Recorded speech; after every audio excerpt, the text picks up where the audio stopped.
Vishnu Basnet Nepali volleyball क्षेत्रमा आफ्नो एउटा छुट्टै नाम बनाउन सफल चर्चित भलिबल खेलाडी हुनुहुन्छ। उहाँले आफ्नो भलिबल खेल्ने शैलीले धेरै नेपाली दर्शकहरूको मन जित्न पनि सफल हुनुभएको छ। उहाँको आज जन्मदिन रहेको छ।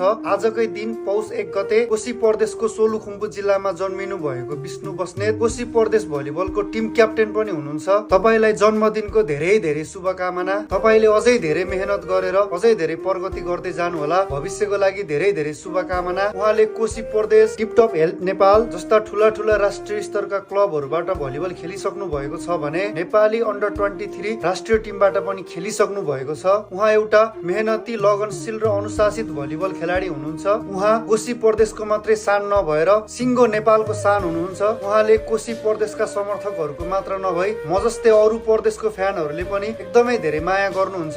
मलाई चाहिँ उहाँको खेल निकै नै उत्कृष्ट लाग्छ। उहाँको फ्यानहरूले नेपालको सिनियर टोलीमा नपर्दा थोरै दुःख पनि पोख्नु भएको थियो, तर पनि ठिकै छ। अझै मेहनत गर्दै जानु होला। तपाईलाई पक्कै पनि भविष्यमा नेपालको राष्ट्रिय टिममा देख्न पाइयोस्। तपाई जतिको खेलाडी कोशी प्रदेशमा हुनु भनेको कोशी प्रदेशको लागि भाग्यको कुरा हो र हामी सारा नेपाली भलिबल समर्थकहरूको लागि खुसीको कुरा हो। तपाई जस्तो चर्चित र होनहार खेलाडीको आज जन्मदिन परेको हुनाले तपाईलाई फेरि पनि जन्मदिनको लाखौं लाख शुभकामना। सबैजनाले कमेन्टमा उहाँको लागि ह्यापी बर्थडे पनि लेखिदिनु होला। यदि तपाईहरुले पनि विष्णु बस्नेतलाई चिन्नुहुन्छ र उहाँको खेल मन पराउनुहुन्छ भने कमेन्ट गर्नु है त। जय नेपाल, जय भलिबल।